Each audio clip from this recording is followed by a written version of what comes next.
Hello, good afternoon and welcome to the Midday News on Shui FM 92.7.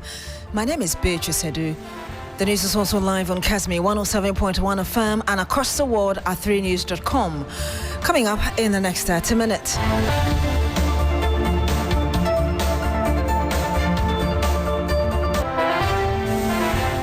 Koforidua High Court issues bench warrant for the arrest of new Patriotic Party Member of Parliament for Kwetia constituency, Ernest Yaokumi. We'll tell you why shortly.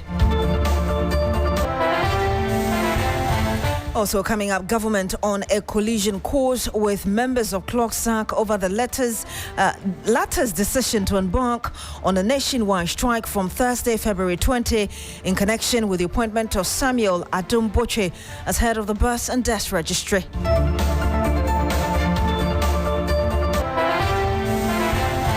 Much later on the program, organised labour and government began negotiations on salary increment for public sector workers.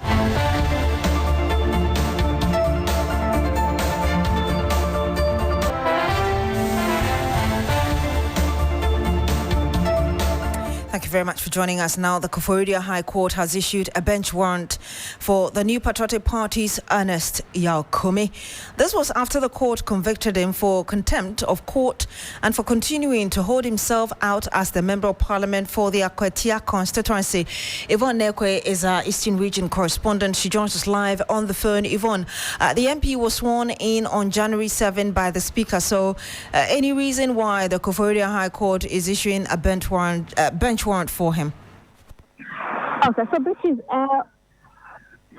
what the court says. It says that after the December 7 election, the applicants for the NDC have filed for an interim injunction praying that the court upheld it and stopped Ernest Yaokumi for holding himself as MP until the final determination of the court. Indeed, the court upheld that interim injunction, and so technically the MP was not supposed to be in Parliament to be sworn in.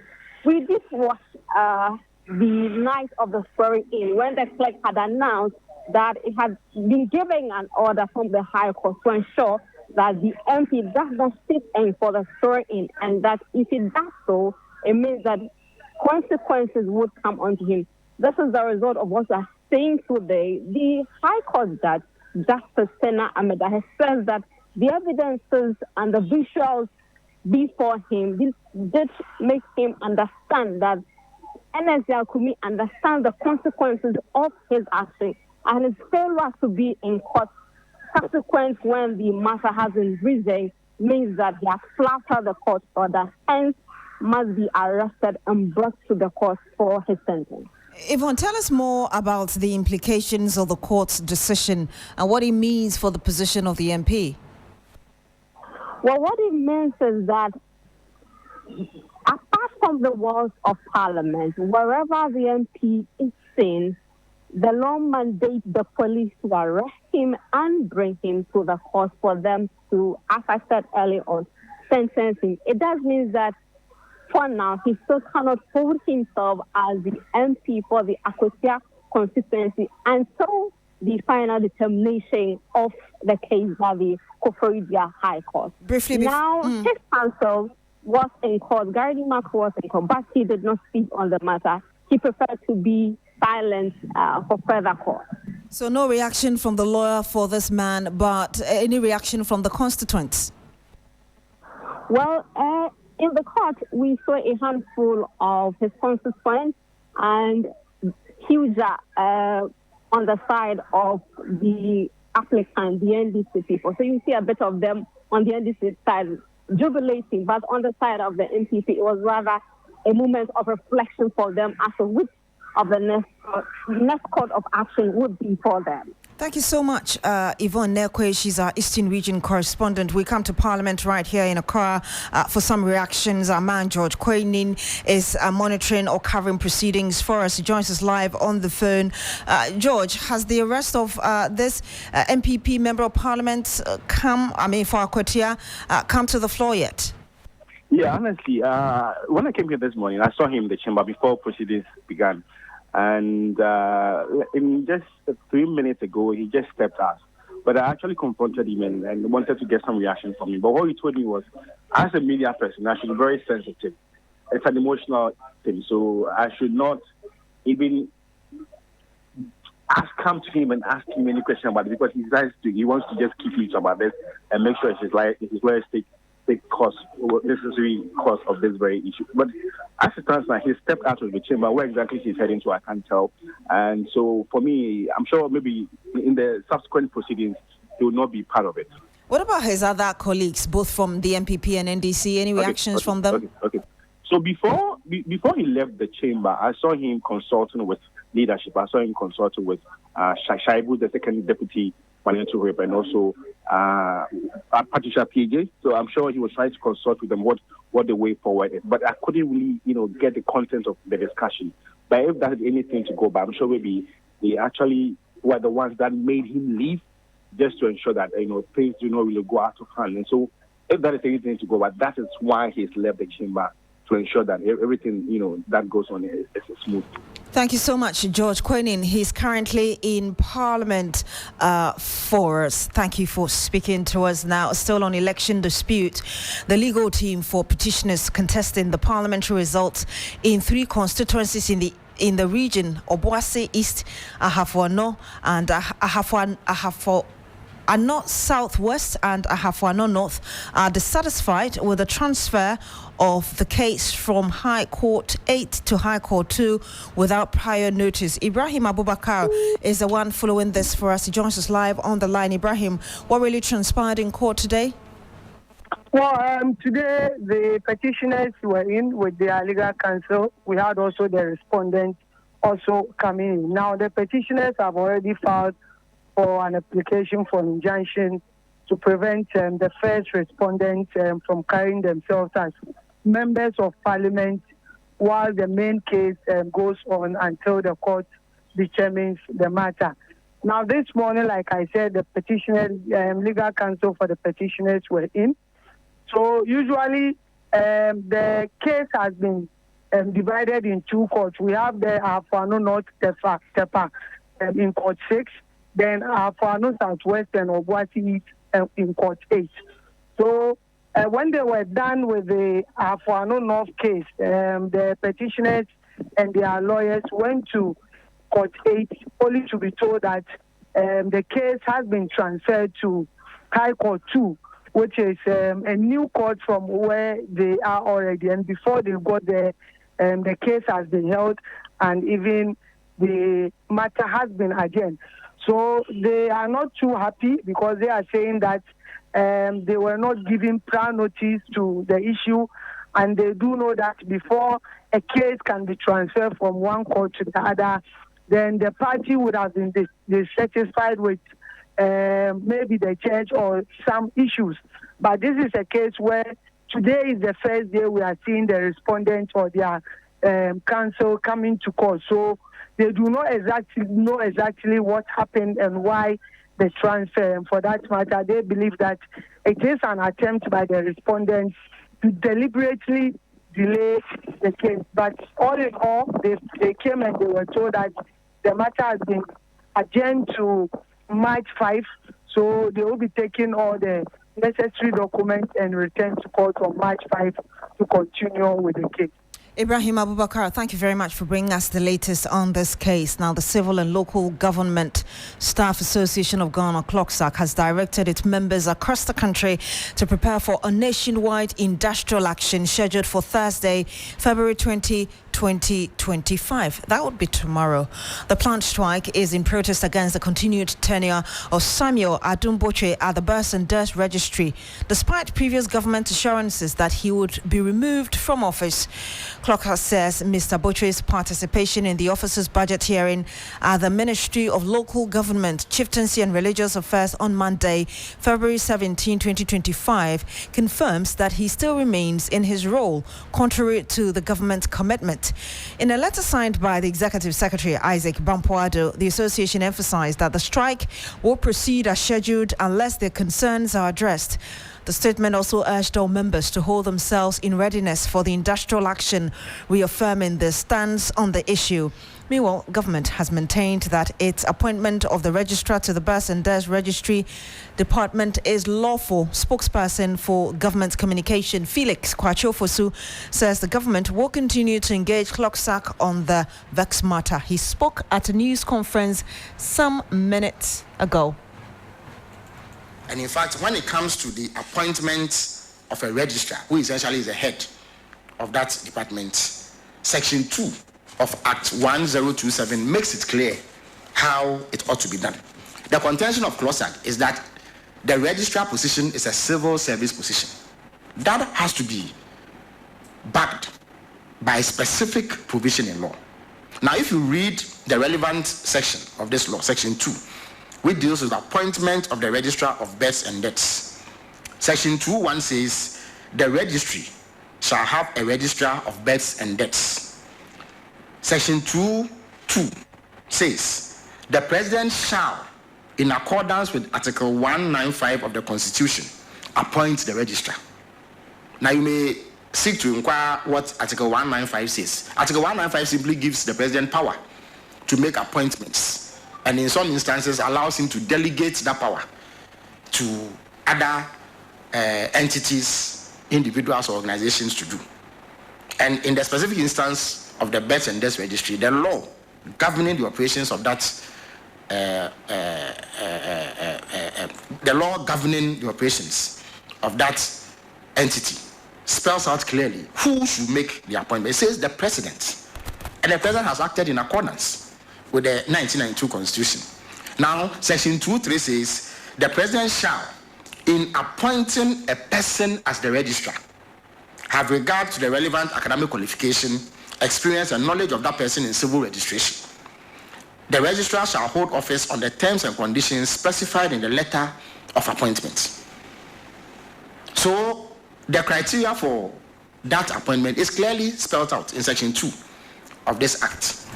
And he had the government spokesperson on communications, Felix Kwachofosu. Well, he also said that he actually reacted to the Ghana Journalists Association press conference on some journalists who came under attack in the John Mahama administration, dismissing the claim. And we'll bring you more of that later. 12 minutes past the hour of 12. This is the Midday News on 3FM 92.7. Stay with us. Whether it's Bimbilla, Winchi, Akachi, Accra, or Takrady, as long as it's on Ghana's map, we're there. With our network of healthcare service providers across the entire country, wherever you find yourself in Ghana, Nationwide Medical Insurance has got you covered. We are nationwide, literally. Your health is worth protecting. Call us on 0800 222222 or visit www.nationwidemh.com. Nationwide Medical Insurance. Join the healthcare family.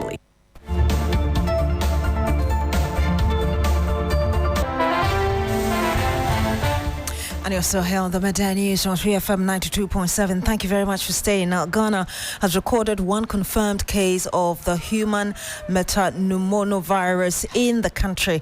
This case was detected from an elderly person out of some 90 samples selected for testing.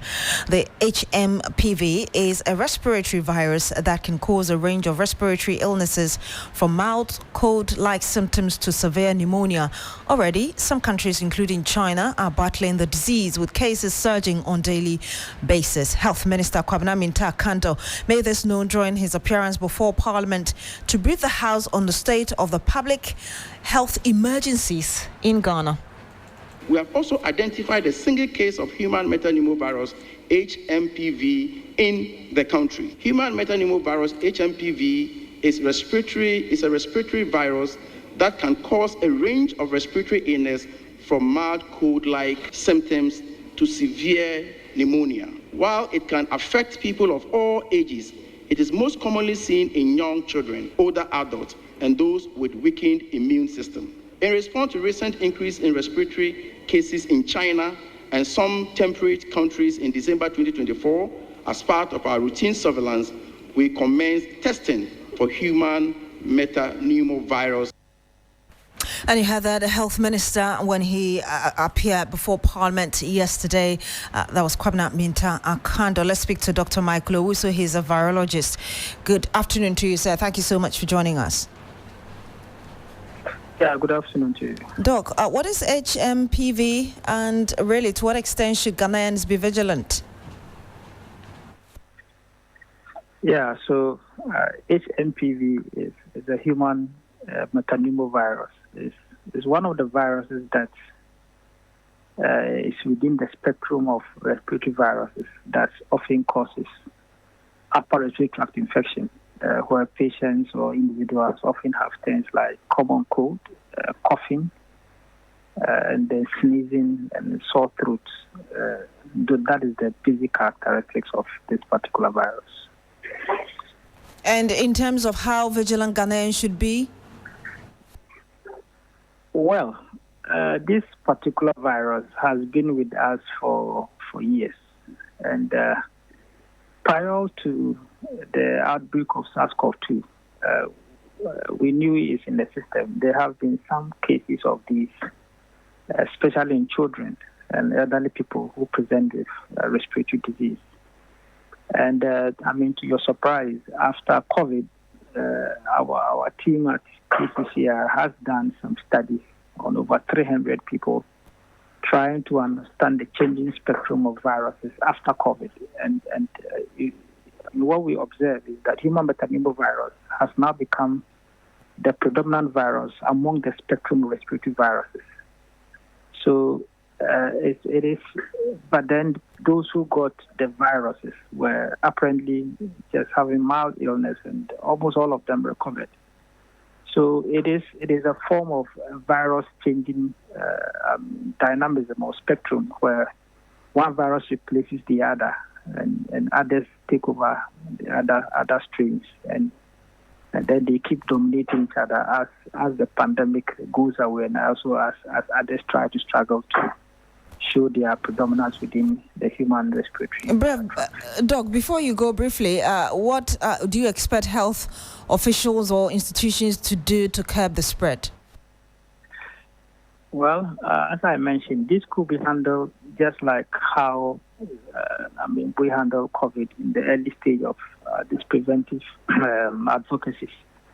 It's transmitted through respiratory droplets, contact, cough, and sneezing. So washing your hands is a good thing to do. Applying alcohol sanitizers can help you limit spread of infection. If you are coughing and sneezing, you put on mask so that others will not contract the disease. But if you feel you are severely ill, visit the hospital and get yourself screened and tested. If you have severe illness, you have health professionals who are ready to manage you. So basically, all the COVID protocols that we observe applies also for this virus. And once you adhere to them, we can limit spread and reduce.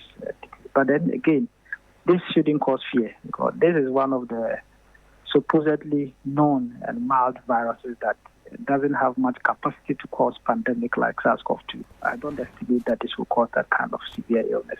Well, great to hear that. Thank you very much, Dr. Michael Owusu. He's a virologist. Thank you for sharing your views with us. We stay on health and still on the minister because he says that cholera vaccines have been secured for a phase 4 of the cholera vaccination for the Agona West District in the Central Region and later to Ifutu. This follows a successful completion of the phase 1 and 2 of the sub-national oral cholera vaccine campaigns in 5 districts of the Central and Western regions and subsequently in the Greater Accra region. Subsequent to phase 1 and 2 vaccinations, OCV were approved for Accra Metro and vaccination just ended. The period was from 14th to 17th February. As of Sunday, February 17th, a total of 370 people had been vaccinated in Ablekuma, Asedu Keteke, Okankwe, and Accra metro areas. We have also secured approval for vaccination for Agona West and submitted an application for Ifutu. Mr. Speaker, despite our efforts, we continue to face challenges in our response to the cholera outbreak. These challenges include poor sanitation and hygiene practices and limited access to safe water. As you can see, Mr. Speaker, cholera persists in our country for a reason. It persists because of a poor sanitation, including open defecation, unsafe water, and unhygienic food. As a result, Mr. Speaker, cholera requires a multi-sectorial approach in our effort to bring it under control. Health Minister Kwabena Minta Akando. Some politics now, and one of the leading lawyers of embattled Finance Minister Ken Ofori-Atta has dismissed claims made by the special prosecutor in his communication that Mr. Ofori-Atta told the office that he was out of the country indefinitely. Bright Ochre Ejekum says it was unnecessary for the special prosecutor Kisi Ejabing to place his client on wanted list in the first place and describe him as a fugitive when all parties were in conversations about his availability for the probe into the former minister's actions. He spoke to me earlier on Agenda last night on TV3. But let me just quickly place on record that it has never been the Beatrice's case that he says he will be out of the country indefinitely. He's never posted himself as that. He's always been ready to avail himself. That has never been his position. So the special prosecutor lied to us when he said the responses that Mr. Ofori-Atta gave him was that he was out of the country indefinitely on medical grounds. You're saying he lied to us? I won't say he lied to us. I mean, the records are available for all of us to see. The letters from both sides are all over the place. Mr. Ofori-Atta never stated anywhere that he was going to be indefinitely out of the country. And I think the records speak for themselves. We see reacting, and indeed you as a member of the legal team, reacting to the special prosecutor removing him from that wanted fugitive list. Well, again, I mean, in our view, that should not have taken place at all in the first place. Because if you look at the series of correspondence between the OSP and the lawyers for Mr. Ofori-Atta, it was evident that the parties were still exchanging communications and were discussing possible dates for the investigation or for his attendance. The parties have not concluded their deliberations, so to say. So a little more time, and they would have settled on what they settled on today. So I think that he ought not have been declared as a fugitive or a person who is fleeing from justice in the first place. Shouldn't have happened. But, sir, if we look at the letter, particularly the one from Mayo Clinic, it didn't seem to give any dates. Yes, understandably, if you look at the overall letter, it talked about Ken Ofori-Atta possibly being available post-March. But if you look at the substantive letter itself that said that he was undergoing medical treatment, there was no statement of any date. So won't the special prosecutor be right if he said that he seemed to have given the indication that he was going to be out of the country indefinitely on medical grounds? Now, if you look at the line of writing from the Ofori-Atta's lawyers, you would, if you look at the tone of the writing, they disclosed right from the start that they were prepared to assist. Let me ask you, in the midst of this, we've had some big wakes of the opposition MPP saying that Mr. Ofori-Atta has been traumatized by the description of himself as a wanted fugitive. Is that really the case? Has he been traumatized by that? Well, he is displeased. Naturally, everybody will be displeased. I would say he's traumatized.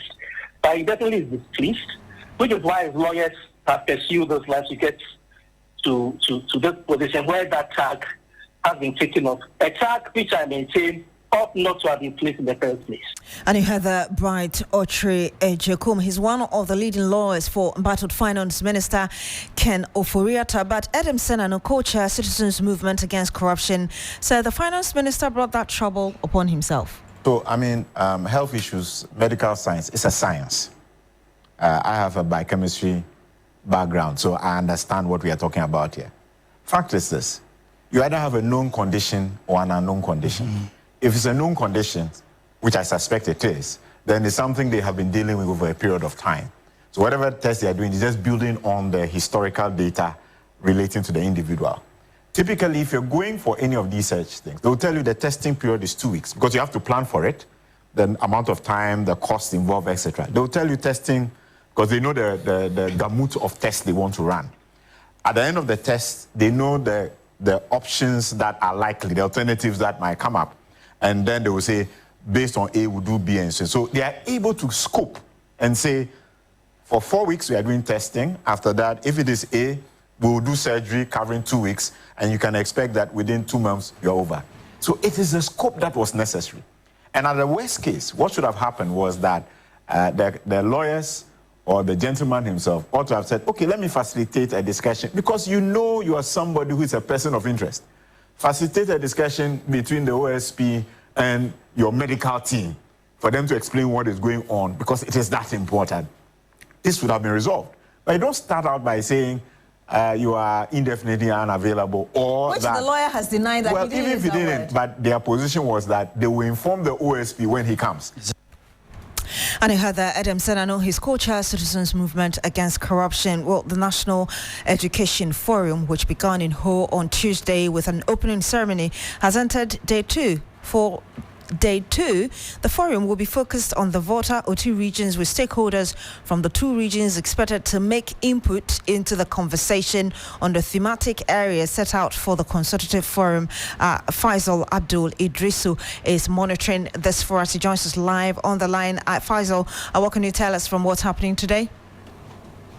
Yeah, so today is Day 2 of the National Education Forum, and there is so much focus on the OT and the Volta region, which is opening the gate for the zonal conversations that would focus largely on the regions. Now, as I speak to you, there are 2 sessions ongoing, actually. The national one that was open yesterday is currently underway at the Volta Serene Hotel. Then the zonal conversation, which is on the OT and the Volta region, is also underway at the GM Apeti Auditorium here at the Technical University. They have since moved into the plenary sessions, where the participants today have been segregated into the various thematic areas, that is infrastructure, quality education delivery, data and research, and then the issue of education governance, among others, including regulatory and the issue of infrastructure development, largely for the educational sector. So individuals who are gathered here today include parents, persons from the non-state institutions that are also interested in education, including the general public, the heads of schools, the public schools, the colleges of education, among others, including farmers. All interest groups are gathered here today. We've been told that government want to decentralize this conversation so that at the end of the day, whatever policy proposal that would be churned out from this forum will be acceptable by society, will be acceptable by the people along the chain of implementation, particularly the teachers, particularly those involved in the direct implementation of whatever policy that may come out of the forum, including the students themselves who are supposed to be the beneficiaries of this. And so basically the conversation today is about the OT and the Volta region. Beatrice. Thank you very much, Faisal Abdul Idrisu. He's a Volta region correspondent. We stay on education and academic activities at 19 Presby Primary in the Mampo municipality of the Shanti region have been halted following a Tuesday evening rainstorm in that area. Ibrahim Abubakar is following this for us. He also joins us live on the line from that region. Ibrahim, just tell us more about the impact of this.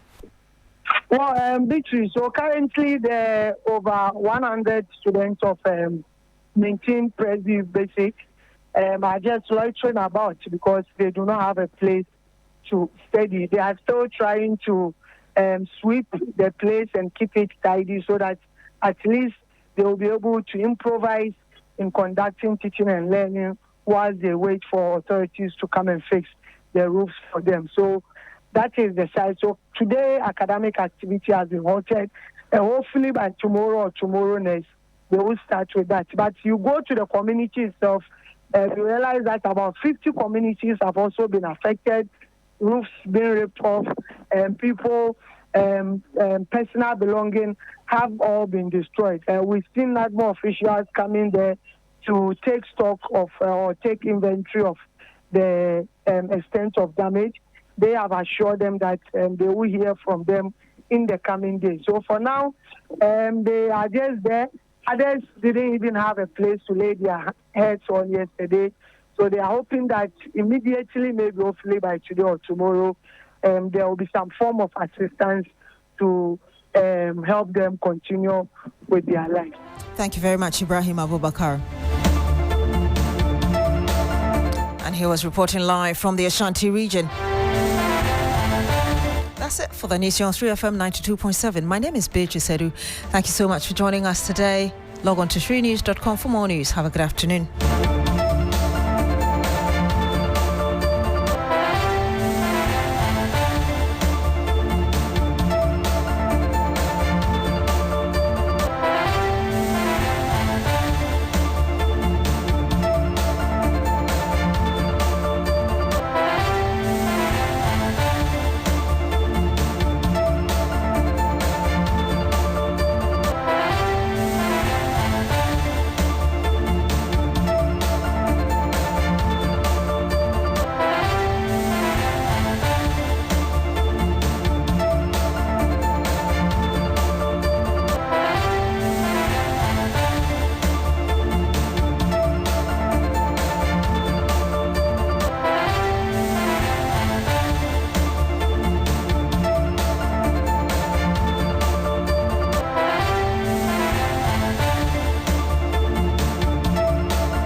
Hello, good afternoon. Welcome to Business Daily on 3FM 92.7. My name is Manu. Afful. Coming up, domestic banks nearly double share of secured loans as foreign banks' share declines. We'll bring you details of Bank of Ghana latest quarterly collateral registry report. Also, government moves to restructure petroleum downstream sector through setting up of new committee. We'll hear from Sector Minister John Chinapo. The ministry is in the process of constituting a petroleum downstream review committee with representation from key stakeholders in the sector to advise the ministry on the way forward. Plus, government moves to restructure petroleum downstream sector. We'll bring you details of that and many more shortly. Please stay with us.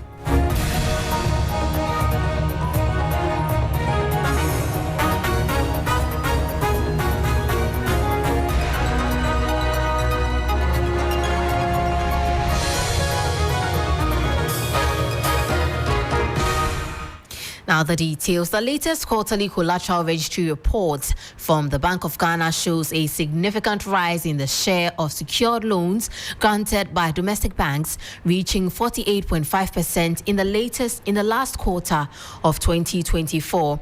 This is up from 25.4% in the same period of 2023.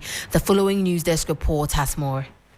The Bank of Ghana's latest data indicates a shift in the lending market, with domestically owned banks increasing their share of secured loans to 48.5% in the fourth quarter of 2024, up from 25.4% in the same period of 2023.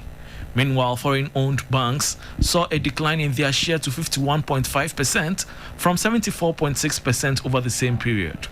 The report also highlights a drop in lending rates across financial institutions, with banks recording the lowest average rate of 28.6% for secured loans.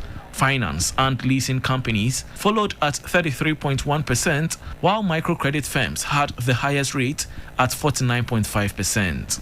On sectorial distribution, the commerce and finance sector received the largest share of secured loans at 44.1%, followed by construction at 19.2% and services at 15.9%.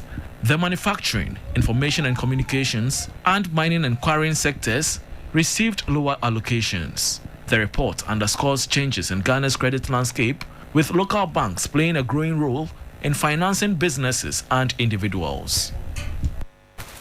That was a 3 Business News Desk report on latest Bank of Ghana report, which shows a significant rise in share of secured loans granted by domestic banks, reaching 48.5% in the last quarter of 2024. Now, an insurance expert says President John Mahama's appointment of Reverend Dr. Abiba Zakaria as acting commissioner of insurance will inure to the benefit of the industry. Reverend Dr. Zakaria, who is a seasoned insurance professional with over 25 years experience in insurance and risk management, faces a major test as she steps into office amid key policy decisions, including 10% motor insurance tariff hike. Speaking to 3 Business, Larry Jagge said industry players look at the future of the insurance industry under Dr. Zakaria's regulation with optimism. Well, Dr. Abiba is a market player. She's been around for quite some time and have held management and executive positions in the insurance industry in Ghana and West Africa. The new commissioner of insurance is capable. She's had a wealth of experience. She understands the issue as a market player, and she is an achiever as far as I know her. I can say for a fact that with the support of her executive and management staff, the National Insurance Commission is going to rise and progress for the benefit of the insurance market. There are a lot of things that need to be done. We've had a chief executive there in an acting capacity for too long, and there's the need for a substantive appointment which has just been done. I must say it was a good decision. That was insurance expert Larry Jagge. Now, the Minister for Energy and Green Transition, John Jinapor, has disclosed plans to constitute a stakeholder committee to undertake a comprehensive reform of the downstream petroleum sector. The move is to ensure that the industry supplies enough fuel to meet the growing demand of the product. Speaking at the first downstream dialogue by the Chamber of Oil Marketing Companies, Mr. Jinapor stressed the need for innovative ideas to strengthen the sector. This government, through the Ministry of Energy and Green Transition, is committed to extensive consultation and collaboration with these sector agencies and petroleum service providers, as well as stakeholders, to improve service delivery in the petroleum downstream sector. In this regard, the ministry is in the process of constituting a petroleum downstream review committee with representation from key stakeholders in the sector to advise the ministry on the way forward. And as you may be aware, we've written to most of the sector agencies and stakeholders to submit names of representatives so that together we can brainstorm, consult, review, and chart a path that will make this sector better for all of us. This process, I believe, will ultimately result in the promulgation of a holistic downstream law aimed at comprehensively regulating the downstream sector, which will ultimately cover key areas such as refining, distribution, marketing, price build-up, and retail of petroleum products. That was Minister of Energy and Green Transition, John Jinapor, on plans to restructure downstream petroleum sector through the setting up of a committee. Away from that, financial economist Dr. Eric Adu is advocating for the government to harness the power of electronic tax filing and automation to boost compliance and offset the revenue shortfall resulting from abolition of certain taxes, notably the e-levy and betting tax. He emphasizes that Ghana has made significant strides in improving tax compliance over the past 3 years, and sustaining this momentum is crucial for increasing tax revenue. We have to leverage electronic filing of taxes and removing the human element from the tax system. We can do more, or we can do better if we ensure that the tax system is automated. By automation, it's able to encourage compliance. Dr. Eric Boachi-Adom is a financial economist and senior lecturer at UPSA. That will be all for Business Daily on 3FM 92.7. For more stories, kindly check out our website. It's 3news.com. My name is Manu. Afful. Stay tuned for Urban Blend after this.